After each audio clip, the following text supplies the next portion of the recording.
Third time's the charm. You never know. So in terms of bold predictions, you said like you weren't necessarily sure about one. Let me toss one at you since you mentioned Bayley and Nikki Cross.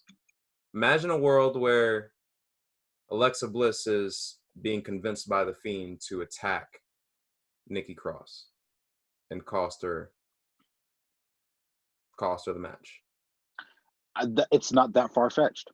It's really not that far-fetched, to be honest with you. Okay. It's not even – I'll take it a step further.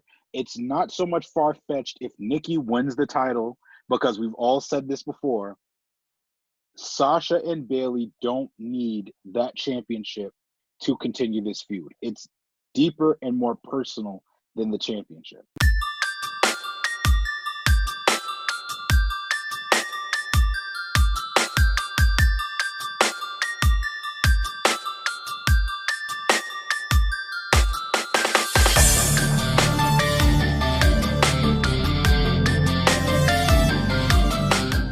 Saturday, September 26, 2020. I already know it. It is the Backstage Brawl. You already know who it is. It is JJ Lewis, a.k.a. the Golden Child, alongside with our usual suspects. We have Kid Ty. We have the People's Champ. We have the Diamond Cutter. Wrapping up the news of the week, we got ourselves a pay-per-view going on tomorrow night, and it was capped off the go-home show SmackDown this past Friday night, and it was finished off. You see Eric's shirt. You see my hat over here. Roman Reigns, Jey Uso, promo of the week, arguably. And just your initial thoughts of like seeing what transpired. The promo at the start where Jey Uso called him out. Paul Heyman was just like, hold on. He responds on his own time. He's a champ. And later on in the night, you see it unfold. They're in the trenches, and they're all both speaking to one another. And Roman just does what he does. Guys, take it away. What you think about it? You got to go back in terms of the actual promo package that night, before Jey Uso came out. Like,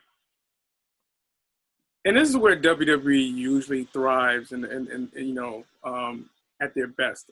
When they do these promo packages. Like they try to tuck your emotions and tug at your heartstrings. You had Alpha, you had his dad, Roman Reigns' father, then you had Rikishi, which is Jey Uso's father. And relatives clashing and talking about the barbecues and the family functions that they used to go to wherever they were, in the world. And they would talk about the competition between, Jey and Roman. The fact that they basically grew up like brothers, like they're as tight as any family could be. In a lot of ways, you kind of parallel in some ways to the Guerrero family. When how Chavo, would basically, he was like, he was a couple years younger than Eddie, but Eddie was, the popular one, and there was some competition there, and, he's part of a legendary family, but Eddie's Eddie's brother, Chavo Sr., God rest his soul, they were close, and this and the third in terms of that whole family dynamic. And when you look at someone that was going to be the next person, they were talking about Eddie, but Chavo was always that person in the back, like, what about me? Like, I'm just as talented and this and the third. So that there was that a lot of ways, even though they were cousins, they were brothers. That sibling rivalry between one another, and you can see the parallel between Roman and Jimmy Uso, though it's different, in terms of the whole schematics of it. The idea of a family feud reigns true, pun intended. So that was pretty cool to see last night, that whole promo package. Everything else that proceeded after, man, it was just icing on the cake. And understand that the context between their families, and you could go back to the podcasts or just even them talking about their history of breaking into the business. Like the Usos were broken into the business by, rest in peace, Umaga, right? And they went to Booker T, learned the ropes, and then Roman comes in a little bit afterwards. And since the Usos are twins, they were typecasted as tag team. Roman, they took one look at him, football player, the pedigree, the generational talent, and then it was all Jets go. And so all of those elements, and us as fans, like listening to the podcasts and, participating, watching their upbringing from NXT to now, and or at least in the Usos case from FCW to now, you could see like just the realness, like the rawness in this feud. It runs deep. Biggie, Kid Ty. What y'all thoughts on this, man? Oh man, this feud is one just happened out of nowhere. To be honest with you, because to be honest, let's look at the SmackDown roster. I mean, there's people on paper, and to Ty's point, he has said there's plenty of people who could challenge for the Universal title at this very moment. But right now, most of those people are in their own storylines. So who do you look to? You look to family. You obviously look to where Roman can solidify this heel turn that he is on, which has been nothing but phenomenal. No pun intended to AJ Styles, but it's really been great to see the work that Roman is doing. It's been great to see what Paul Heyman is doing, because this is Paul Heyman's mind. This is what the creative side of Paul Heyman that we all know and love. And this is where Roman Reigns is thriving at. And I loved the segments that they had on Friday. The segments were so great. And even though you knew eventually Roman was going to get to Jey Uso, you knew it. You just didn't know when it was coming. And when it came, and when he delivered, it hit you. And that's what we look for in this thing that we love, pro wrestling. In a storyline, it's always the build-up to something small. But that something small is something that goes along to something bigger. So be on the lookout for something bigger to happen this Sunday. Roman's going to put on a show. Jey Uso is going to put on a show. And one thing, they made this feud very personal outside of family stuff, because even Jey Uso brought up the fact of, I'm tired of being looked at as a twin. I'm tired of being, when people stop me in the airport or on the street, yo, are you Jimmy or Jay?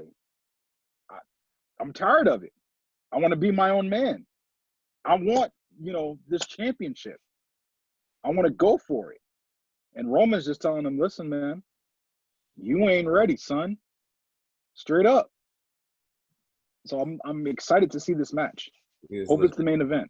He was legit like, yo, listen, like, yeah, you got to understand, like, you are part of one of the most, well, he was bigging him up, but, like the most influential tag team of this generation. But I am the person that this family relies on to put food on, my kids and your kids. You felt, and you felt it, but it also in a sense, because they did kind of put this out there earlier on in the week. This does kind of parallel into the Rock and Roman Reigns match that we'll eventually get, because you see how Roman says that he is basically the Samoan that carries the dynasty. I get the big piece. That's basically what he's saying. I get the big piece of chicken. That's what he's right. He's saying, I get the big piece of chicken at family dinner. But eventually we're gonna see the great one come in, and he's gonna be like, whoa, jabroni. That is not the facts. Ty, take it away. No, I'm playing. No, go ahead now. There's so many thoughts going through my head from this situation. From a feud standpoint, it is very reminiscent of Eddie and Chavo, but it feels like the roles are reversed in the sense that, like, Eddie never saw himself as the biggest in his family. He always saw himself as, like, trying to live up to his brothers and his father Gory's legacy. And Chavo felt like he was overlooked because Eddie was so popular. In this situation, it's like the overlooked one is the one you want to win, which is nice because Roman fits into that flipped version of that archetype story perfectly. I want to go on record and say, as much as we're giving Roman a lot of credit and we are giving, our bits and pieces to Jey, off of what Eric said and beyond, Jey Uso has been one of the best workers for the promotion for over a decade. And in terms of the recent incarnation of the Usos, he has been one of the most over, one of the most talented, one of the most confident on the microphone. In all areas, he's up there. And in the past couple years, SmackDown has unintentionally but refreshingly turned to their two most prominent tag teams in the Usos and the New Day to carry the show as main eventers because of how hard they work, because of how over they are. And I say unintentionally because, the company flips its booking on a dime, but when you look at it in an organic sense, it's like they were two of the most talked about entities on SmackDown Live. And in a time where Friday Night SmackDown's newest incarnation pales terribly in comparison to the original, which is what they wanted people to think of this Friday Night SmackDown in a similar vein to the original, right? It is very refreshing to see the Usos being able to have a separate storyline, which most people ruled out entirely in terms of seeing them thrive on their own. And if people wanted to see one of the Usos thrive on their own, a lot of people look to Jimmy, if we're being quite honest. And that sucks because Jey is hilarious. Jey is charismatic. Jey is death-defying. The risks that he puts in as much work as Jimmy or Roman. And I've heard him on the microphone, even though Jimmy would be the one that would do the most of talking, like on some 60-40 type mess. Jey, when he gets the mic, would definitely capture that moment. There is no Usos without Jey. There is no current generation of the Anoa'i family without Jey. And the fact that he's being given the chance to be in this situation and he is not only hanging, but he is overachieving to most fans. But in my eyes, he's showing something that he's had the entire time.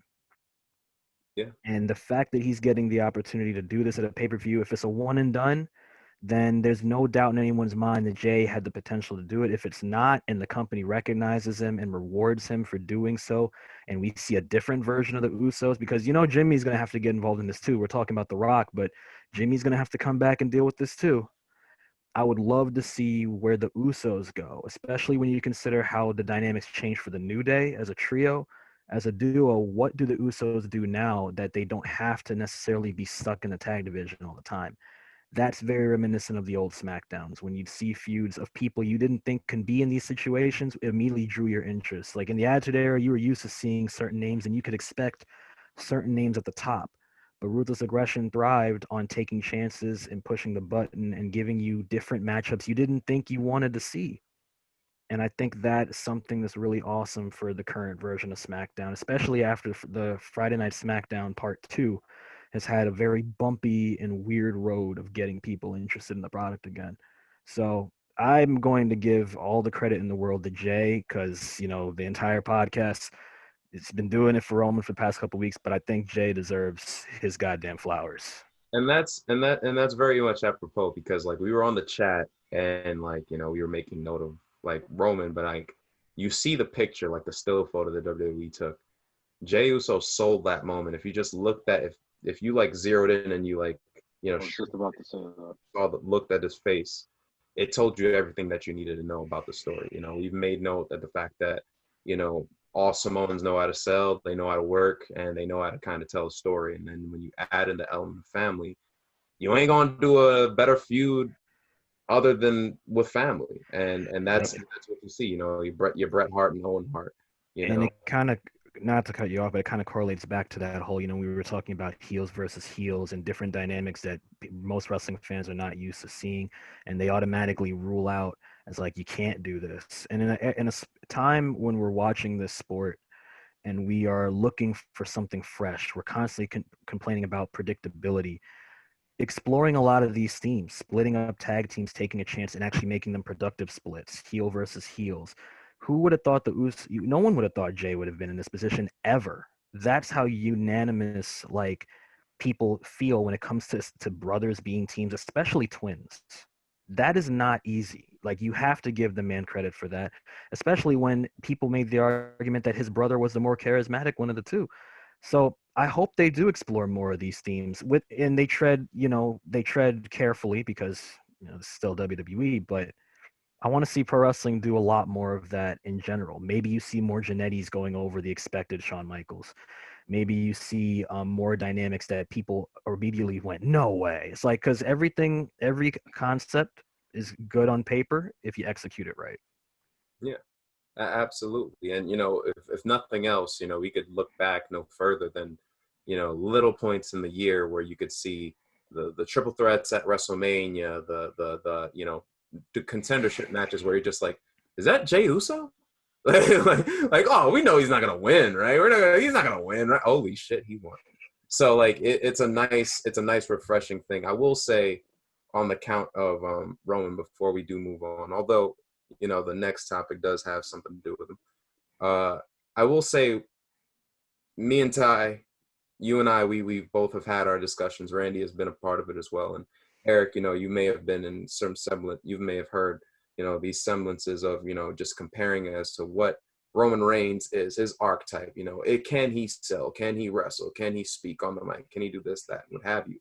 And I think that it's an intriguing thing of where, Tyler, when we first originally were have these conversations, and we would say, like, we would compare him to these guys, he's a Diesel, or, Tyler would bring in, Batista. And then you'd sit with that for a little bit. And you're like, huh, maybe he is a Batista. And now I feel like, the thing that we are kind of seeing is, like, fans are starting to realize that, hey, he can actually do this. In layman's terms, I think from my perspective, it's that he's always knew how to do it. It's just the fact that he was not the argument that myself and me and Jamie had on, like, a thing where he was just like, hey, he can't do this. And it's like, well, yes, but he can't do it in the way that you wanted to do. And that's sad. If you let them rock and do their thing, then it's cool. And I think that it's ironic that Roman hit his stride in almost not the same exact way, but going to the particular brand of which Batista hit his stride. Is this a lot of? I mean, he's doing it. A lot of people turn to The Rock as one of those, like, U-turn characters of, like, you did this, once you found your stride, you went off. That's what a lot of people project for Roman, which is more ironic because SmackDown's named after The Rock. And then on top of that, yes, very similar to Batista. Batista we knew he was going to have potential on Raw, but they made a smart move of moving him over to SmackDown, and it made him a much better wrestler. Most people associate Batista with SmackDown anyway because of that run. So hopefully Roman could do the same, because I remember well before we even conceived this podcast, I was upset that Roman was on SmackDown because I felt like he was the flag bearer for Raw that they were making him to be. I know they did it for Fox, but that's a whole nother thing. But to go back, because I digress, to go back to, like, the whole, people not realizing it. That's all too common in pro wrestling, right? Pro wrestling is very much a situation of, it's very, like, rarely do you see someone who's worked for it get the spot that they want, because the company has to pick the reps that they want. They want to pick the people they think will do the best job in certain positions. And there are a lot of people, regardless of where they've been on the card, that you can say were great wrestlers that didn't get chances. Guys like Lance Storm, guys like a Dean Malenko. And those are along the veins of, like, hardcore fan, wrestling fan, classic wrestlers that people go, yo, he could have out-wrestled somebody he could have out-wrestled Hulk Hogan in his sleep, Lance Storm, right? It happens with so many people. I always bring up Christian because he's one of the most well-known cases of that. Roddy Piper is another very well-known case of, like, people to this day still say Roddy Piper should have been champion over Hogan. Jake Roberts over Hogan, $1 Million Man. The list goes on. And it's all too common. And I think that it's up to the fans that do catch on to it early and do realize, like, the potential in things to inform everybody else. It's not like your sworn duty, but if you can, talk to other people and let them know and give them the perspective they might not have had. Not everybody's going to agree, but the one thing always remains, and that's the truth always comes out, and the truth will always shine through. Maybe not at the time you want, but it's going to eventually be found out. And Roman's had these skills for a long time. As Randy put it last episode, he was a dog that should have been let free and run wild, and he was neutered. And they kept him in the house for way too long. So now that he's run free, you can't stop him. Yeah. Shouts out to SmackDown. Shouts out to Paul Heyman. Of course, shouts out to Roman. And of course, shouts out to Jey Uso. Do want to switch gears here. Not entirely, but right before this whole fiasco happened, this final angle, Roman did interrupt a ending segment of one Alexa Bliss, who basically looked a hole into that man's chest and his title. Just like looked like it was. The foreshadowing was impeccable. You know, Bray Wyatt, he's still waiting on you know, the run back for his title. You know that the feud is coming. What do you think of the foreshadowing elements of SmackDown, working out the kinks and all that? Bray Wyatt is not done with Roman Reigns, not by a long shot. October's right around the corner. Personally, I hope this is not the end of the current story that Roman's in, but I will understand because of the October motif that Bray Wyatt and Roman Reigns will entangle for the WWE Universal Championship. You know, and plus, we didn't really get a Firefly Funhouse episode this week. So it should be all the more telling where this is going, and the fact that it's pretty much the fact that Alexa Bliss is basically becoming the associate of the Fiend, Bray Wyatt, and the fact that she can definitely alternate between her, who she is now, and then what we intend to see her become. And she does give a Harley Quinn-esque meets Carrie vibes. So She looked wild yesterday. Yeah. She looked wild, like wild. It was, See, that's unhinged, WWE. yeah, right? I know the damn shade. All love to John Moxley, but god damn it. Yeah, like it was on some like levels of Margot Robbie. Literally, like I like we say it because it's so obvious, but it is what it is. Like, it's there. The similarities are there. She's walking stone faced. It's like we mentioned the Joker ripped his face off in one iteration and wore it again as a mask, and it looks very similar to what Bray has with his Fiend thing too. Yeah. Like, I like the subtlety. I like the subtlety of it. Like, they don't have to exactly say it, but like if you're about like that type of storyline stuff, you can see it. I will say it's interesting because I like the foreshadowing, but there's also a part of me that kind of doesn't like this. Like, I don't know how to feel if we were to do like a Book It or Bury of it, only because like I feel weird that Bray has to like every time he loses a championship, he like somewhat forgets about it for an extended period of time and then comes back to it. You know what I mean? Like I like what they're doing right now, but in terms of like, you know, Bray is the Fiend, right? Anytime a championship comes into play and he like loses it, it seems as though he doesn't worry about it for a while and then comes back, which can work with his narrative, but I feel kind of uneasy about it, admittedly, because of how WWE likes to book things and position things. So I just wanted to bring that up.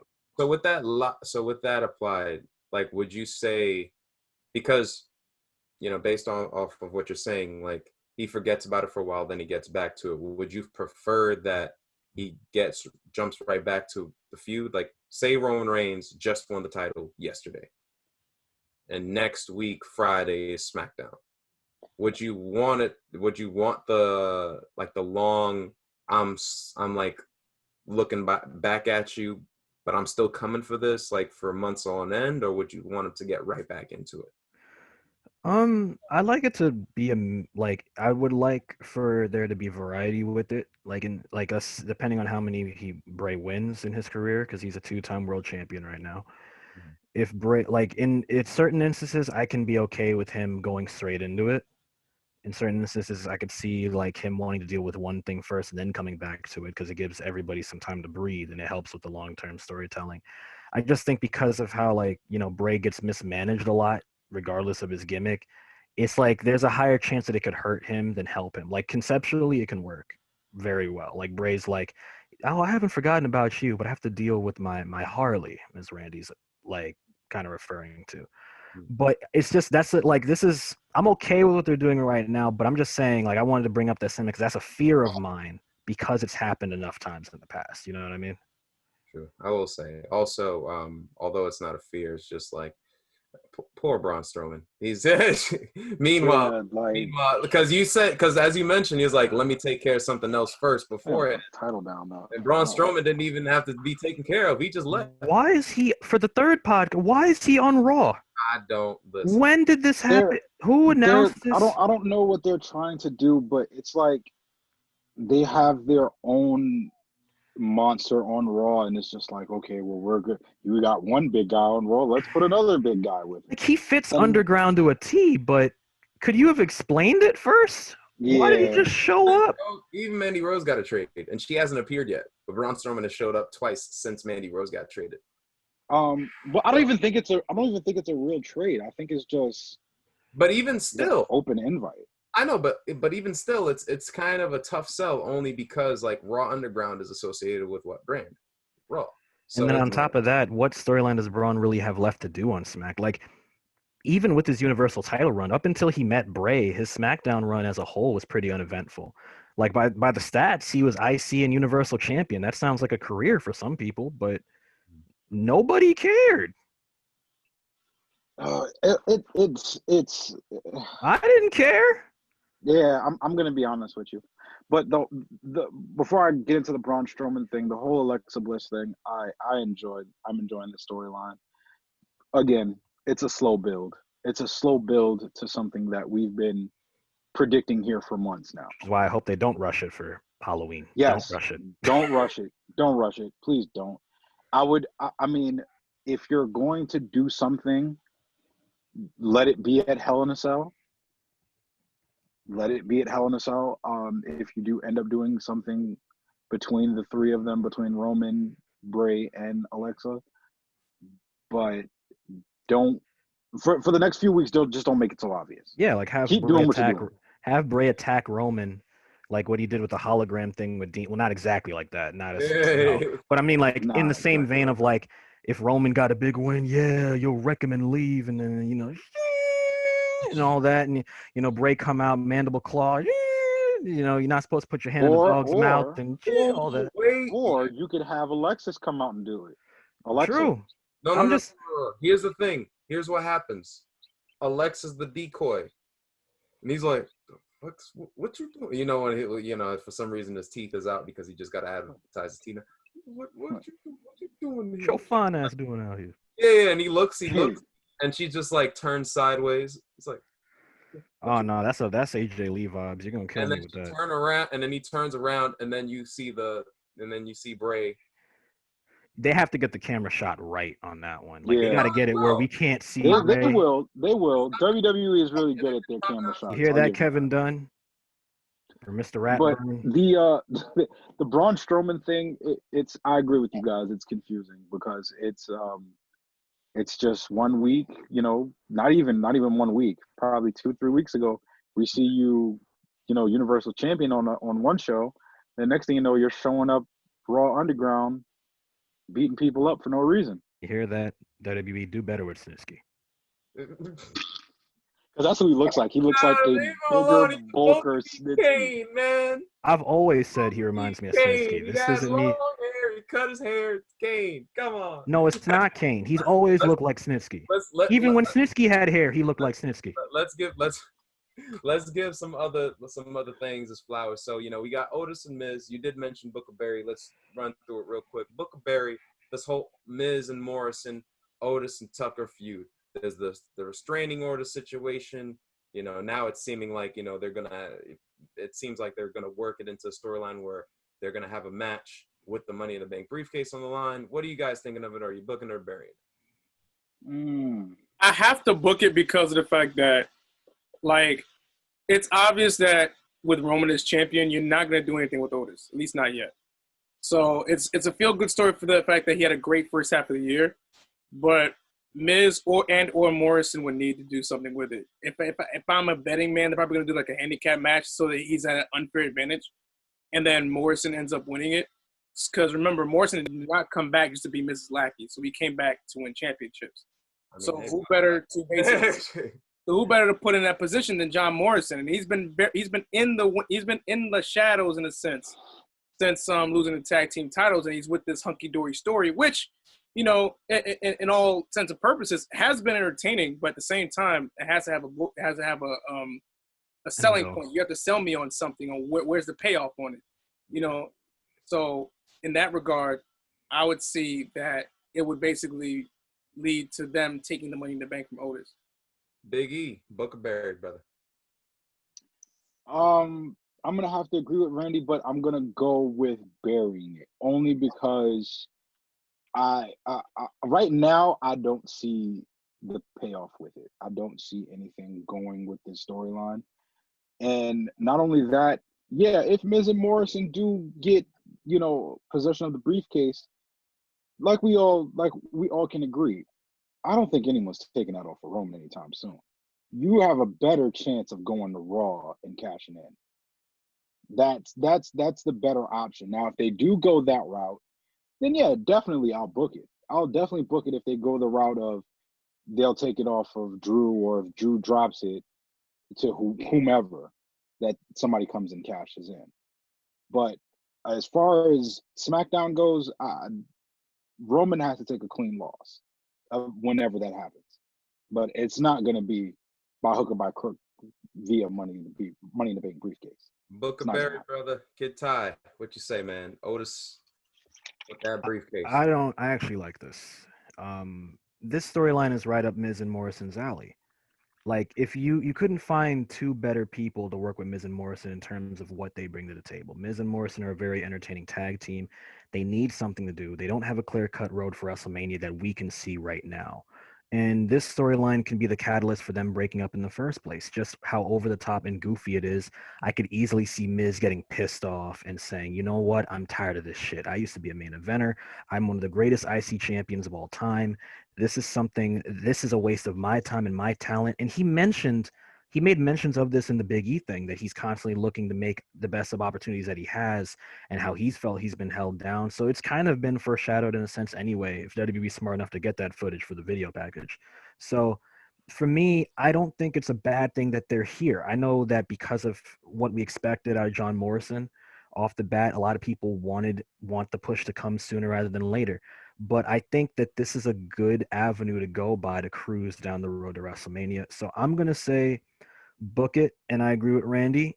John Morrison also has a motivation. They could always flip it and have Morrison be the heel too, because the man didn't come here for nickels. He came for the dollar. No more dimes, no more nickels. He came for the gold coin. So for some reason I thought of Enzo Amore just now when you talk about my name is no. Yeah. I got no dimes. So something along those lines. But let's get to the AEW and NXT reviews. So AEW, you see CODY returning, jet black hair, whooping ass, looking to take some names on Dark Order, at least one of those goddamn iterations of that group. You have Miro's in-ring debut, and on the NXT side, it is headlined by number one contender city. Candice LeRae becomes the number one contender. We end off the night, Kyle O'Reilly is the number one contender, and we get the finding out that for the North American Championship, you have your boy Johnny Gargano being the number one contender. Which show won for you? What was the talking points on Wednesday night? What say you, brothers? I think NXT. Yeah, NXT won. I think AEW's biggest moment of that night, for the most part, considering they've been dealing with a lot of COVID shit lately, is the fact that CODY came back, with dark hair. He became the Dark Prince in a sense. And he looks better that way. It's about time that he kind of came back to the black hair, and it was an impressive look. He was dubbed as the Prince of AEW, but the blonde didn't quite fit that moniker. So, or the American Nightmare moniker. So for him losing to Mr. Brody Lee, he had to go discover himself. Fortunately for him, it was basically discovering himself back in Georgia, filming Heels with Stephen Amell. So for him coming back, with the hair change, I think we were going to get the gritty Cody Rhodes in that regard. And I think that was the highlight of that night. Because I think that, to be fair to AEW, they were kind of handicapped with, everything that went on with COVID. So everything to them happened last minute. So I wouldn't put anything incumbent on them in terms of not putting on together a good show. As for NXT, it was number one contender city, excuse me, and it was an all around great show, and this was kind of the show that they needed to kind of gain some traction and gain some momentum going into their next takeover. So this was a pretty good night for me, from my standpoint. You know, I can't just pinpoint one specific thing. I think they did an all-around good job. That's a fact, man. Shout out to Fashion Police. Shout out to Kushida. Shout out to all of them doing the work. Bronson Reed, the rest of that crop. Give me back that old NXT feel, man. Right? For all intents and purposes, you know, NXT has been going through it too with the COVID, you know, situation. So it's interesting to see how both organizations have both handled certain things. Yeah, that's a talking point. Like, I know everybody wants a sloppy shop reference on this because of what happened to AEW, but I am not going to give AEW an immense amount of crap. They are responsible for these things, but I think that this is something that's kind of it's bound to happen, and it's going to happen again in the future, because it's like the situation with the pandemic, the situation with this like virus. Someone, like, you could be tested every single day and you will find people still getting sick. It's not like things will go back to perfect normal with this too. So I know everybody wants to give AEW crap, and they want to get they want to get back at the WWE fanboys who are upset, and like, you want the war to continue on Twitter and stuff, but like, it's going to happen to both of these companies and all these companies around the world, to be honest. It is. Also, can I get one quick shout out to my boy Pete Dunne for the transformation that he did during the quarantine? Oh, that's dedication. Dedication to a team. And now that, congratulations on getting, you know, like a different role behind the scenes as well, being a producer. So that's a really big deal for him and WWE NXT UK. So that's a really good thing for the Bruiserweight, who I wish would come back and take. I don't know about his personal life, but I could say that Triple H has a strong influence. Homeboy saw Triple H for one day and was like, "Nah, I gotta get shredded, dog. I need to." Another look. Got to get the whole. Yeah. Another look that I was actually happy with, kind of, was actually Miro's, his new look for his attire. Yeah. It gave me vibes of like wrestlers, like it gave me like K1 vibes, like K1 fighting, like Pride fighting, like the old the precursors to a lot of mixed martial arts promotions, like the hybrid fighting, like Pancrase, UFWI back in Japan and stuff like that. He looks a little bit more like the heavyweight killer people have projected him to be for years, and I want to see more of him embracing his combat backgrounds and murdering people, because with Rusev's credentials, no one can really beat him unless they're in that level of combat, like Shoot or in this company. So I hope they fully capitalize on him as a future heavyweight champion. Somewhere Brock Lesnar is eating like a whole cow, and he heard that. Yeah, well, Brock Lesnar was the baddest blonde combat fighter in heavyweight wrestling, until he decides to come back as a result of his crazy demands for his new contract. Rusev can take that spot. Right now, he's laughing at you, doing the same laugh he did. If he grabs me through the laptop, this will be a very short podcast. I will say, before we move on between the NXT AEW, could we just shout out the potential match that we got coming up? Finn Balor versus Kyle O'Reilly. First off, we were all wrong. We were all wrong. Because what's something that I don't know if it was Tyler who proposed it. I don't know who proposed it first. But and it can still happen. God damn it. It can still happen. But we all predicted this would be Roderick Strong's breakout moment. And out of left field, and again, this is something that we all love, it happens in this sport. And now Kyle O'Reilly is getting an opportunity. Now, I have a prediction, but I will save it for next week when we record again, when we do the prediction show for the NXT TakeOver. That's going to happen. But it is great to see that we're going to get not only a new star, quote unquote, sort of say as a single star in NXT, but if a lot of people don't know, like before we even started recording, just to, like Tyler had said, if you followed Kyle O'Reilly through Ring of Honor and other promotions, he is a really good worker as far as a single star goes. He's had matches with Morons, Adam man. Cole. Yeah, he's had matches with Adam Cole. He's not just a tag team specialist. He's had matches with well, back then he was Kevin Steen, and they've put on just as good matches as between him and Generico. So Kyle O'Reilly can definitely hold his own in the ring. So if anyone is doubting whether or not Kyle O'Reilly is going to put on a good match come next week, I suggest you do your homework this past week. That is what we call in professional wrestling a pleasant surprise. Yes. Where you get somebody Very. who, if you knew him from the underground or not, as this great star, but they've been typecast in a certain role.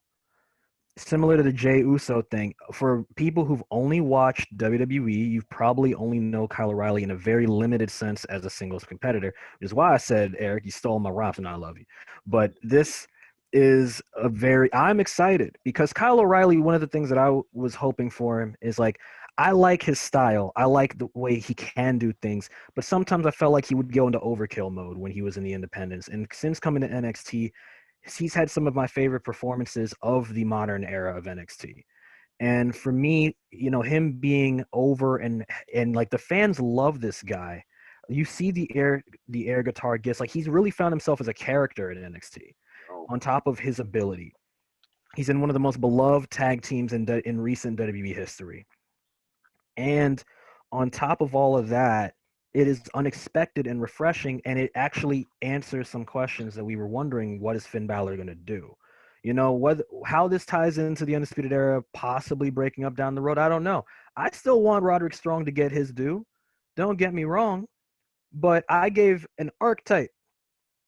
It's up to the company to fill in the gaps with the details, and these are some pretty interesting I'm a highlighted details that I need to see happen more, man. This from both of them having like Finn with his catch background, having trained in Japan. He's a great grappler and a great striker. And then Kyle O'Reilly with his mixed martial arts background. This match has so many different ways it can go. I want 5 of them. I want 5 of these matches. I want a different dynamic in every single match because that's how skilled they are. Either one or two ways it happens. Either Kyle O'Reilly takes the strap or, something has to happen. But I will say this for Finn Balor. It's looking like he's going to run through the gauntlet with these Undisputed Era people. You know what I mean? He's so far got Adam Cole back-to-back, and now he's going for Kyle O'Reilly with rumor and Roger. I hope the clock strikes 12 with Roderick Strong. But that's another day. All I'm going to tell you is you're seeing these guys unchained and at their best when this match happens. Yeah, there's a common theme on what's good about the WWE. Unchain them motherfuckers. That's all we saying. Switching gears from WWE past AEW. Let's talk about some Impact news. Ken Shamrock is going to be in the Hall of Fame, fellas. Yes, congratulations to Ken Shamrock. He's going to be in the Hall of Fame. Thank you so long, Vince. And it just so happened that he reached out on Twitter to one Dwayne "The Rock" Johnson to say some kind words in order to induct one Ken Shamrock. Ken Shamrock was The Rock accepted his offer via Twitter. He will be sending a video to Impact, over the weekend for Bound for Glory. Oh, that's funny because people made jokes for years that if The Rock ever showed up in TNA, he'd end up being called the Stone. So that's big news of that. I mean, TNA has obviously been doing some big things recently. They've been basically bringing it up and up and up, higher and higher. X Division, boy. X Division is getting off kilter. A lot of YouTube outlets are starting to watch them weekly. That's awesome. Ken Shamrock, it could have been Dan Severn, but right before, Ken Shamrock became the first official recognized world champion for the promotion. With all the different incarnations of the belt, different belts that have come in, you can't take that away from him. And for him to come back and redefine his career, how people remembered him in TNA, in the original TNA, is awesome. We all wanted him to be a world champion in WWF. He ended up becoming the NWA's world champion, which is the real world championship to many fans. So it was a matter of time. So with that being said, in the future, we did see Christian come back years before on a one-off appearance to trade off with Ric Flair. How long have you had this question locked up and loaded, and ready to go? Well, it's been a minute. R-Truth, Ron Killings, TNA Hall of Fame. Yes.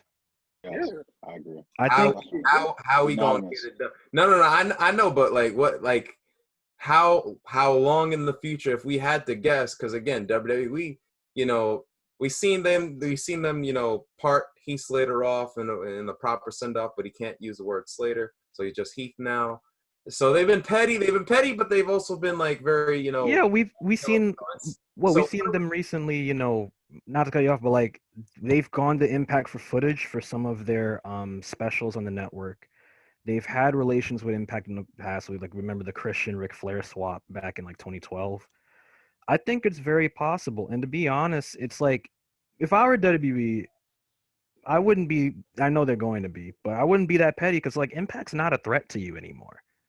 It never really was in the grand scheme of things. But when you think about it in terms of the scope, Impact's kind of like the literal underdog of the industry right now because how many viewers they get, this and that. They're trying to get their basis back. They've been slapboxed for years because of the decisions they made in the past, sins of their father. So I would let them do it. Ron Simmons was a former African American world champion, but R-Truth was the first person to do it with the NWA championship twice, I believe. So he should go. I mean, it's only why can't Christian go? I mean, he's not on WWE TV anyway. Thanks, Randy Orton. So you could. No, I'm petty, man. This is WWE. It's petty for petty. But I'm just saying, You got quite a few people. Even AJ Styles when his career is done. AJ, Joe, and if Rock's sending a video, I know they can't stop Rock. I mean, literally, Rock's like, "Yo, I have your whole football league." But you can't stop Rock. But if the door's already been opened by Rock and they've already cracked it a couple times in the past, why not roll with it? If anything, Triple H is probably going to talk to them one time down the road to expand, since he's doing NXT stuff. There was even talk.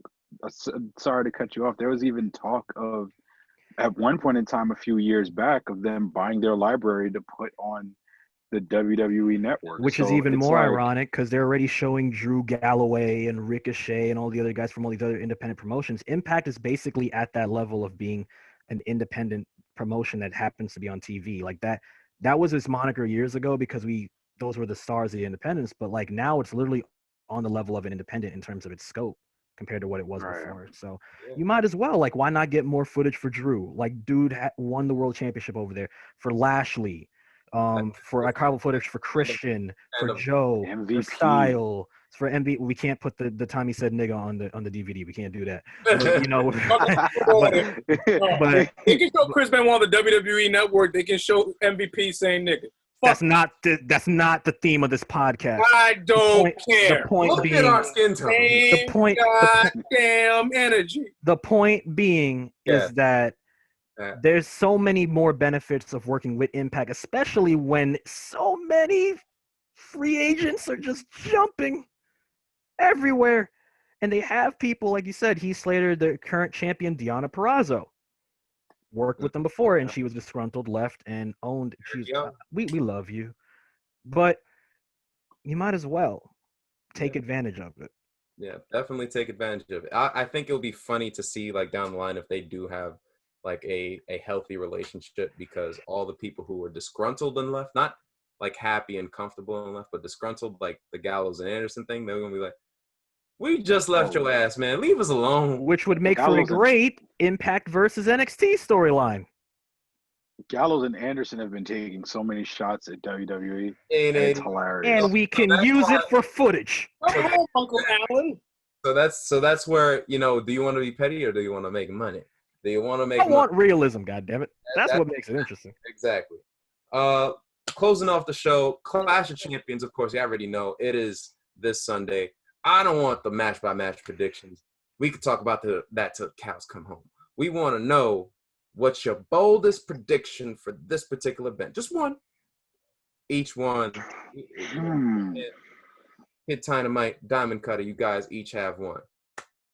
People's Champ, you've been low key, and I think you running at it. What you thinking?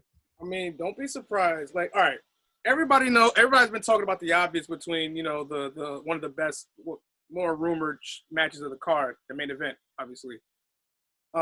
Don't be surprised if Jey and Roman steal the show and have a 4 out of 5 star match. It's not going to be a squash. I mean, there'll be some brutality, but don't be surprised if the story within it creates a 4 out of 5 star match and have people saying, whoa. Damn, Drew and Randy just chilling there, like, yo, where did we go? It's because Raw's been trash. That's why. I know. It's not only that. It's not only that, but then it's retribution. I blame them. Gimmick matches, man. I can't get behind gimmick matches sometimes. I find it funny how everybody was saying Roman was going to kill Jey on some merciful, I got to kill my family type mess, and Randy and Drew have the ambulance. I still want to know how that happened. I feel you put him in an ambulance, to be honest. Oh, yeah. It's so hard to make a bold prediction on a card that you could basically pretty much pick the winners. I mean, SmackDown titles, we all know who's going to win that one. The Raw tag team titles, I mean, I wouldn't be shocked if Andrade and Garza win, but it would be like, okay, they're going in a different direction. I don't know. I do want to give a shout out though. I want to give a shout out to Creative for giving Selena Vega a shot at the Raw Women's title. Shout out to Queens, baby. I want to give them a big shout out for that. They gambled and they gambled well. Now get the strong S, fast S, the EST on WWE TV, and you'll have my attention. Exactly. But that's another conversation. We can have it right now. I'm gonna go with the match I feel is gonna steal the show. Yes, the main event's gonna be good too, if that is the main event. But I'm gonna go with the Triple Threat Intercontinental Championship match. I think that is going to be one of not the most underrated on the card, but probably the most overlooked, because everybody's gonna be so caught up in the Roman Reigns Jey Uso hype, which rightfully so, everyone should. And for my underrated pick, I think I'm gonna go with Bayley and Nikki Cross for the underrated pick. Because Nikki Cross has put on she's had 2 title opportunities, 3 title opportunities, and every time she's had a great match. This is her third time's the charm. You never know. So in terms of bold predictions, you said like you weren't necessarily sure about one. Let me toss one at you, because you mentioned Bayley and Nikki Cross. Imagine a world where Alexa Bliss is being convinced by the Fiend to attack Nikki Cross and cost her the match. It's not that far-fetched. It's really not that far-fetched, to be honest with you. It's not even, I'll take it a step further. It's not so much far-fetched if Nikki wins the title, because we've all said this before. Sasha and Bayley don't need that championship to continue this feud. It's deeper and more personal than the championship. So I'll go a step further and say Nikki wins the title, but Alexa comes out and immediately attacks her. And that sets up the next feud. Ooh. You could go that route. I think and have the Fiend and Alexa go for titles next month. I could even see a scenario where Bray tries to recruit Nikki Cross along with Alexa Bliss. I don't get me wrong, I like the whole Harley J thing, but if it went from just having one Harley to more Harlots, it would be pretty interesting to me. I feel like that's like a 50s group. But here's the thing. This is an old ass story. This story is since the late 90s. I feel early 90s. I feel as though, like, with Nikki Cross being crazy, there's an opportunity there to kind of manipulate her mind and warp it to where he can break and manipulate her too. But that's just, that's just hearsay. Who knows, right? I think it would be smart to have Alexa Bliss do that because no one's expecting that for the match. Like, if anything, people are expecting it just Bayley wins and continues on. I think Right. in terms of pure wrestling, I think that match might be the one that like steals the show in a one-on-one pure wrestling match at the card, because I feel like there's going to be a lot more intensity and brawlish nature. I think from a technical standpoint, it'll be Bayley and Nikki Cross, but from a brawlish nature, it's going to be Jey and Roman. But I do agree with the triple threat. My main thing with the Nikki Cross and Bayley thing, keep Sasha Banks far from this match. Give them a straight up one-on-one, because my thing is this: if you enter two people, let's just say you do enter Sasha Banks into the match as far as interference, and then for whatever reason, let's just say she just comes out, doesn't do anything, just comes out, and Nikki gets the one. Then you're gonna have Alexa turn around and come out? Nah. Have Alexa have her moment with Nikki Cross, because honestly, that's a story within a story that's been building. Nikki Cross and Alexa have been building for a while now. They've been on the verge of a breakup, but it's more along the lines of Nikki Cross broke herself away from Alexa because you're not the best friend that I had. You've changed. This is why I broke away from you. You changed. You're letting the fiend take over your mind. You just gave me an idea, because you said best. I had something in mind. You had best friend. There's a part. I'm gonna pick Bayley to win. I think most of us are picking Bayley to win at Night of Champions or Clash of Champions. What is the name of this paper? Clash of Champions Gold Rush. That's actually a good name. Tagline makes sense. That does make sense. Tagline. This is the best. That's the best tagline they've had. But pandemic era. I do want to say, you said best friend, and it just made me think. There's a storyline that Bayley has had that I feel like hasn't ever been answered. And it's a storyline that doesn't even revolve around the Four Horsewomen. And I think it's ironic because of the vignettes we've been seeing on SmackDown the past couple of weeks. I'm actually curious if WWE would take the chance and do a Bayley and Carmella feud, or have them have some sort of, like, in the midst of the Sasha Banks thing. Because in my opinion, Sasha Banks and Bayley, like, you already have it set. You can easily push things back. I think that it would be interesting if Carmella were to win the women's championship from Bayley, as like she's the person that takes the belt off of Bayley, and then Bayley goes on to continue with Sasha Banks. And the reason why I say that is because if anyone remembers from like NXT back in like 2015, one of the things that they always documented a lot was the whole Bay Mella, them as being best friends, them, Bayley being like a mentor to Carmella, helping her get the, like, grab the ropes and everything. And for a while, Carmella was a babyface in NXT, breaking out and proving to people why she could be the next NXT Women's Champion. A lot of us don't remember that because since she's been on the main roster, she's kind of been on her, Iggy Azalea fashionista type, deal. The reason why I bring it up is because it seems as though the vignettes that we've seen on SmackDown recently are alluding to Carmella coming back.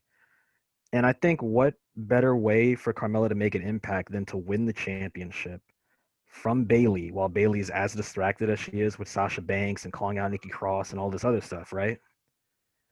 Which would allow them to build another heel to take Bayley's place.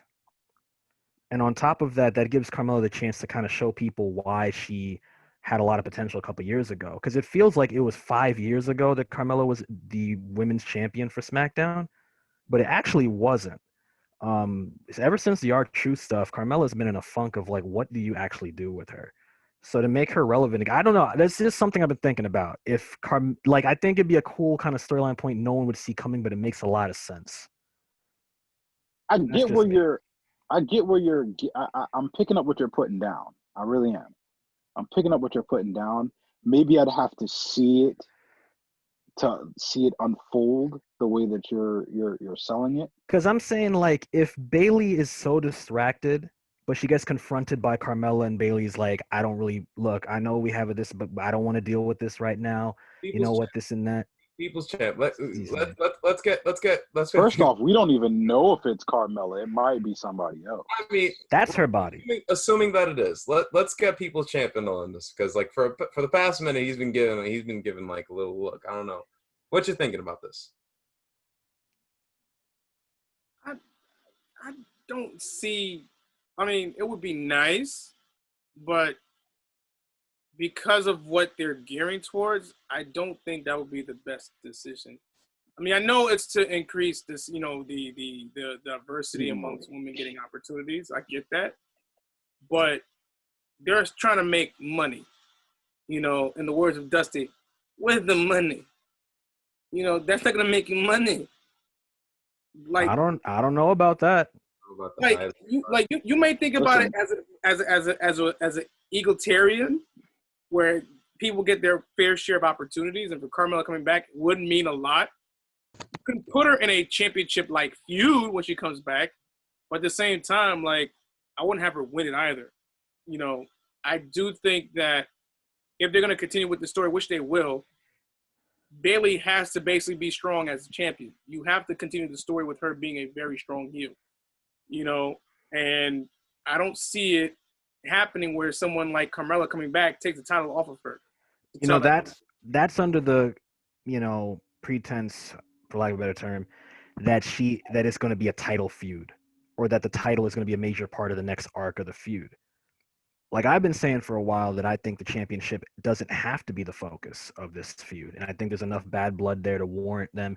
Even if they were to main event Mania, they have enough there to do that. The thing that I'm saying is that when you have a weak women's division overall, to the point where Raw and SmackDown both feel empty, and it's not because of the talent, it's because of the misuse of the talent. I personally think that if you have Alexa Bliss as a top star, as an entity on some AJ Lee type mess where she's not even defined by her division, right? But she never needed the title to do so, though. I know, but what I'm saying is, like, in terms of showing the women's division is strong and that there are possibilities for a lot of different stories, having Alexa Bliss look strong, having Nikki Cross be interesting and engaging, depending on what she does with Alexa Bliss, and then outside of the women's division, in the main division for the main title, like outside of the title division, I mean, in terms of the title division, having Bayley and Sasha, and after they're done fighting, either one of them is going after that championship. But while they're doing their thing, they're in their space for their feud. And while Alexa Bliss and Nikki Cross are in their space for what they're doing, there's still a whole title division left. And if you have Carmella as the champion, the heel narcissistic champion, or even just like a no-nonsense face champion, and you have people like Naomi and this and that holding it down, you're going to have a lot more women's matches when the big shows come up. You're going to have a stronger women's division when all those feuds eventually wear out, right? And you have a better contingency and backup plan down the road that you can use, especially if with the draft coming up, whenever they decide to do that, or if these women survive the draft and stay on the same brand. I'm just saying. Yeah, I can add there's a lot. Yeah. Basically, I think of it like building up a team, right? In terms of a sports reference analogy, right? Make sure you build your foundation strong first before you can even pursue that. Because I know certain people you want to put at the title position is optimal, but make sure you create adequate stories on the undercard or the mid card of that division. That's exactly what I'm saying, because what you're saying is making money, and their idea of making money is throwing a lot of their stuff in one shot, which is exactly what they would be doing with Bayley and Sasha. Because if the rumor is true and they're going to fight at Hell in a Cell already, and they're not doing it the way that we would aspect is making money. That right, but even in the long term, like if there's nothing being built underneath, and you have the opportunity to use the championship to elevate a star while keeping the star power of Bayley and Sasha, I'm just saying in terms of a long-term plan, that makes more sense. Like when it comes to, I know they have to make money, but they're in a position where they're making the most money they've ever made. They're in a position where they have the best, they have the best control of their production they've ever had. They don't even have to worry about the fans. They can pipe in the cheers. They can do this and that. Like right now, what we're seeing on WWE right now is purely on a creative basis. And you have enough time to give people a reason to care about Mania right now if you creatively get them invested. Because there ain't nobody moving into the arena anytime soon unless they're trying to get fans. You know what I mean? Unless they pull the AEW thing. That's all. The governor basically said no restrictions, so technically fans might be back next week for all we know. I'm just giving a healthy devil's advocate because I'm just saying, like, if you have 5 top women, Alexa Bliss, Nikki Cross, Carmella, Sasha Banks, Bayley, actually 6 with Naomi because she's still waiting, right? Lacey Evans is still there. I'm just saying if you can get as many of them to matter as much, it's going to pay off in the long run. You know what I'm saying? Yeah, most def. And honestly, like whether or not like it pays off into the championship, you know, like into, you know, making Carmella into a champion upon her return, whether or not her be that gimmick. Or whoever. Telling you, it's not Carmella, it's Eva Marie. But go ahead. Yeah. Oh God. In any event, you know, Clash of Champions is tomorrow. You know, and we're definitely going to be staying tuned to that. You know, from bit of yeah. Hold on, wait before we sign off. A little bit of breaking news just now. They just posted this on WWE NXT Facebook. Just about 36 minutes ago now. Another match added to the NXT TakeOver card. We have Kushida and Velveteen Dream going at it. Let's go. So that is added to the card. A lot of controversy still going on with Velveteen Dream for obvious reasons. So yeah, you know, yeah, we'll be mindful of that. But that being said, as a match in and of itself, separating the art from the artist, you can guarantee it's going to be an interesting deal. But in any event, Golden Child, People's Champ, Kid Dynamite, Diamond Cutter. Shout out to Dirty Heels, man.